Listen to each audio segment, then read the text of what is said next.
CST, un témoignage rare que vient de faire l'une des plus grosses vedettes du monde du tennis. Finaliste de Wimbledon l'an dernier, il est revenu sur la période très compliquée qu'il a traversée, au point d'envisager le pire.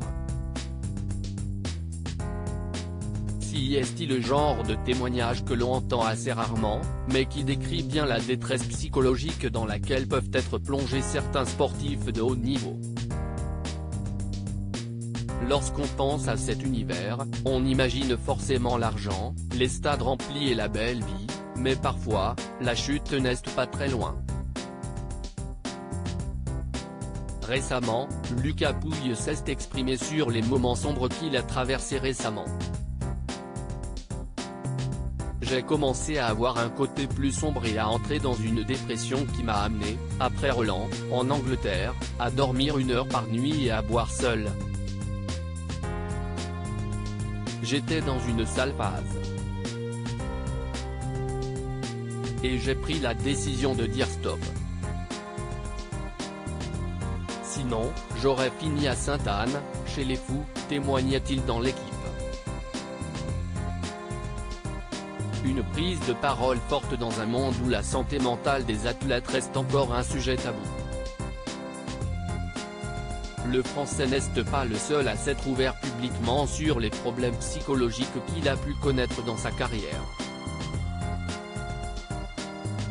Connu pour son jeu fantasque et sa personnalité originale, Nick Kyrgios vient de s'exprimer dans la série Breakpoint, diffusée sur Netflix, et les mots sont forts. Je pensais réellement à me suicider, lâche-t-il, expliquant qu'à l'époque, il portait des manchons à son bras droit pour couvrir les cicatrices dues aux blessures qu'il s'infligeait. Si vous regardez attentivement, vous pouvez voir des traces d'automutilation sur mon bras droit. J'avais des pensées suicidaires, je ne voulais plus me lever et me retrouver à jouer seul face à des millions, poursuit-il, dans des propos rapportés par le journal The Australian. Nick Kyrgios s'est déjà épanché par le passé sur ses problèmes de santé mentale, mais il va encore plus loin aujourd'hui. Je buvais de l'alcool, je prenais de la drogue, je me suis éloigné de ma famille et de mes proches, détaille-t-il, avant que le déclic ne survienne lors de Wimbledon en 2019, j'ai perdu et quand je me suis réveillé, mon père pleurait, assis sur mon lit. Je me suis dit, ok, je ne peux pas continuer comme ça. J'ai fini dans un service psychiatrique à Londres pour régler mes problèmes. Depuis, Nick Kyrgios s'est bien remis.